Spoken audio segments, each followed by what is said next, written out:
Olá amigos, uma excelente noite. Retomando a leitura do livro Uma Vida com Propósito, lendo agora o dia 13, e o título, ele é bem claro, e ele com certeza vai nos ensinar muita coisa. O título é A Adoração que Agrada a Deus. Está escrito em Marcos 12, verso 30 o seguinte: Ame o Senhor, o seu Deus, de todo o seu coração, de toda a sua alma, de todo o seu entendimento e de todas as suas forças. Deus quer você por inteiro. O Senhor não quer apenas uma parte de sua vida. Ele pede todo o seu coração, toda a sua alma, todo o seu entendimento e toda a sua força. Deus não está interessado em um comprometimento tímido, em uma obediência parcial ou nas obras do seu tempo e de seu dinheiro. Ele deseja a sua total devoção, não migalhas da sua vida. Não migalhas de sua vida. Certa vez, uma samaritana tentou argumentar com Jesus sobre o melhor momento, lugar e forma de adorar. Jesus respondeu que essas questões externas não tinham importância. Onde você adora não é tão importante quanto porque você adora, e quanto de você mesmo se oferece a Deus quando o adora. Existe a forma certa ou não existe a forma certa e a forma errada de adorar. A Bíblia diz: sejamos agradecidos e adoremos a Deus de um modo que o agrade. Então, se existe um modo que o agrade, então provavelmente existe um modo que o desagrade. Hebreus 12, verso 28. O tipo de adoração que agrada ao Senhor apresenta 4 características. A primeira dela é: Deus se agrada quando nossa adoração é conforme a verdade. As pessoas frequentemente dizem: gosto de pensar em Deus como. Então descrevem o tipo de Deus que gostariam de adorar. Mas não podemos simplesmente criar uma imagem pessoal de Deus, confortável e politicamente correta, então adorá-la. Isso é idolatria. A adoração deve ser fundamentada na verdade das Escrituras, não em nossas opiniões a respeito de Deus. Jesus disse à samaritana: os verdadeiros adoradores adorarão o Pai em espírito e em verdade. São estes os adoradores que o Pai procura. João 4, verso 23. Adorar em verdade significa adorar a Deus tal como Ele é verdadeiramente revelado na Bíblia. O segundo, Deus se agrada quando nossa adoração é sincera.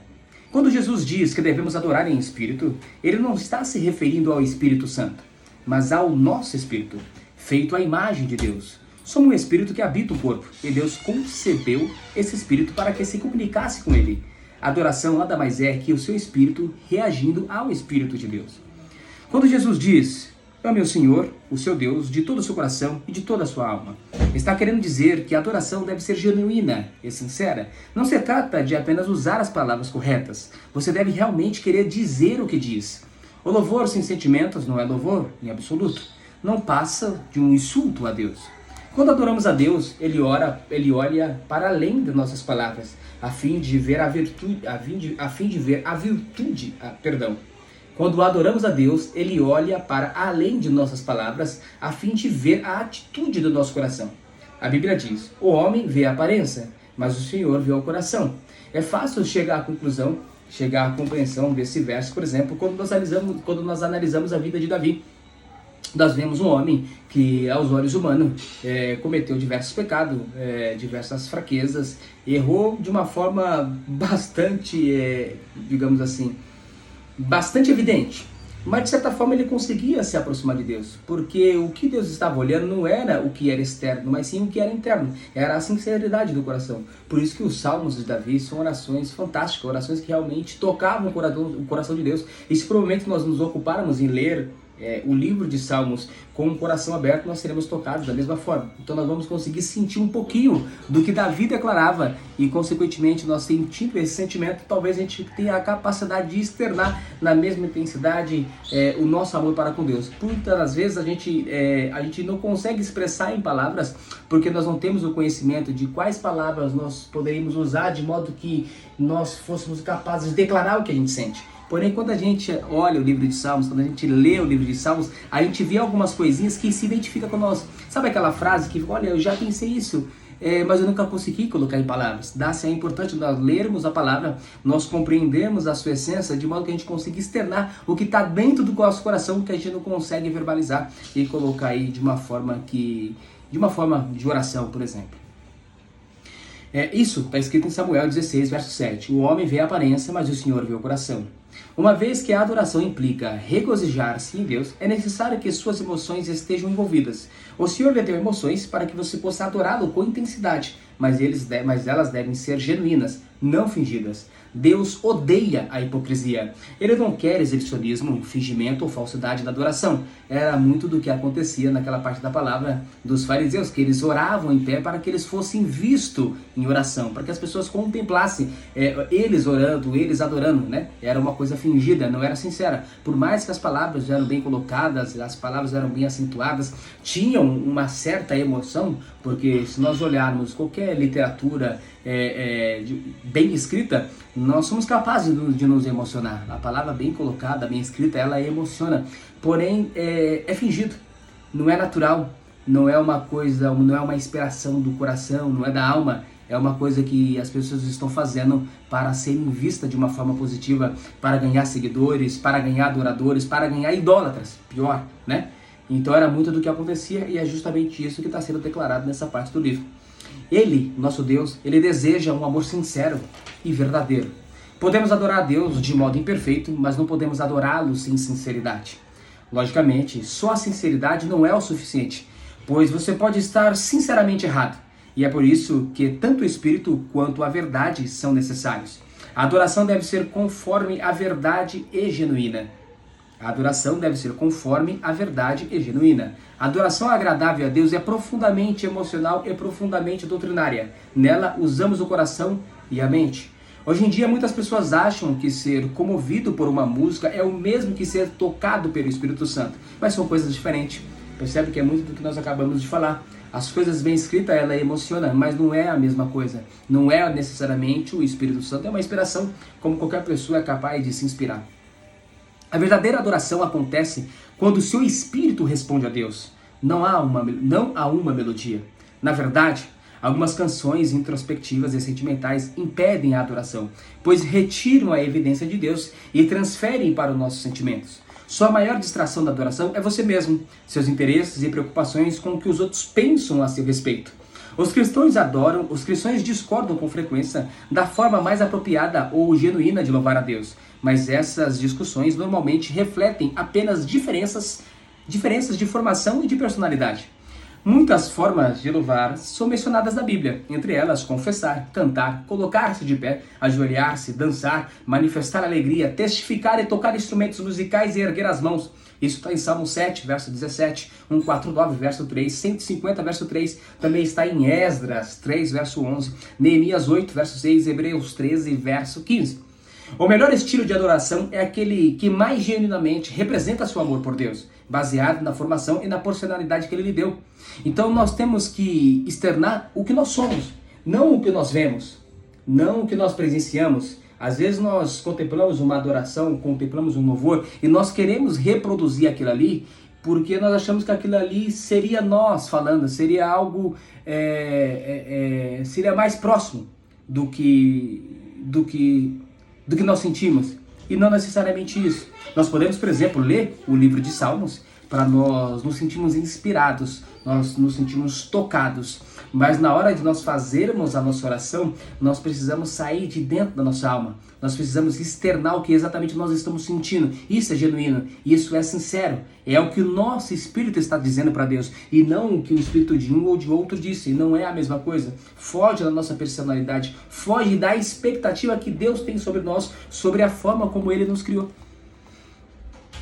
Meu amigo Gary Thomas observou que muitos cristãos perecem emperrados em uma adoração rotineira, uma rotina insatisfatória, em vez de viver uma empolgante amizade com Deus.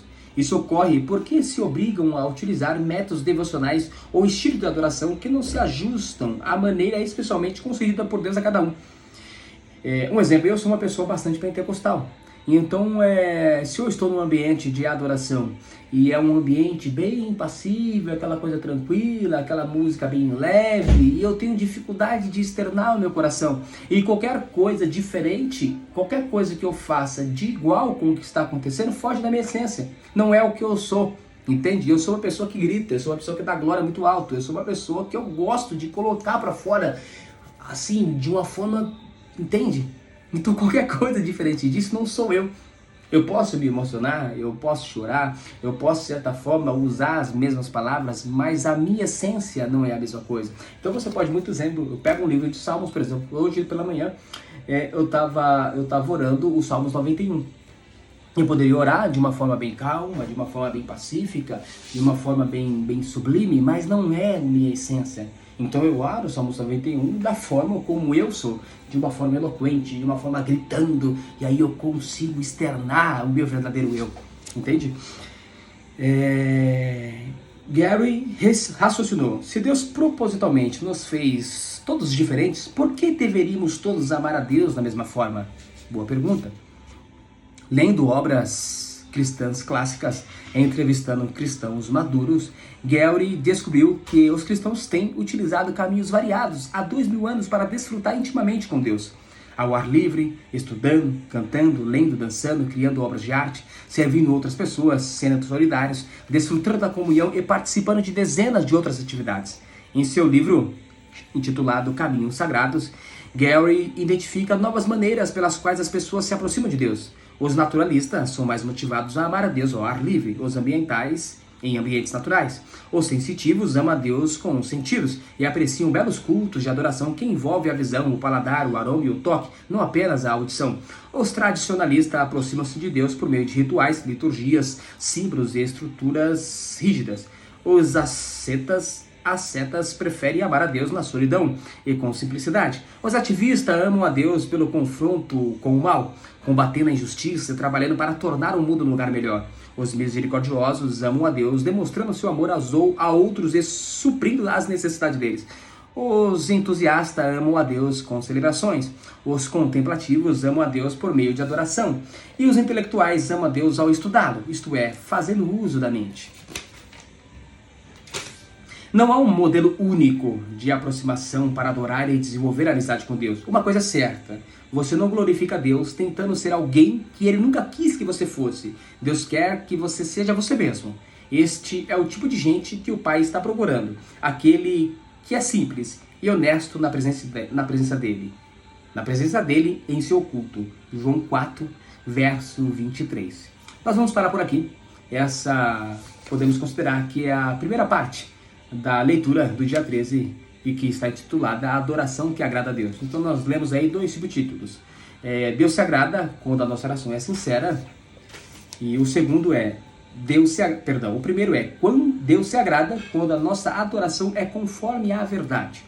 E Deus se agrada quando a nossa adoração é sincera. E aí no próximo vídeo nós vamos falar dos outros 2 tipos de adoração, podendo se dizer assim, que agrada e que enche o coração de Deus.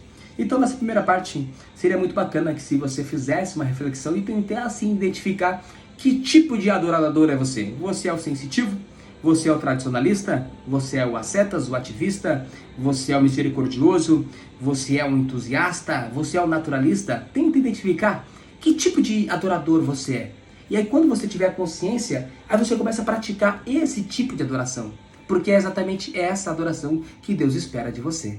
Tudo certo? Então, maravilha, vamos agora para a segunda parte do livro, que vai ser retomada no próximo vídeo. Um grande abraço e até logo.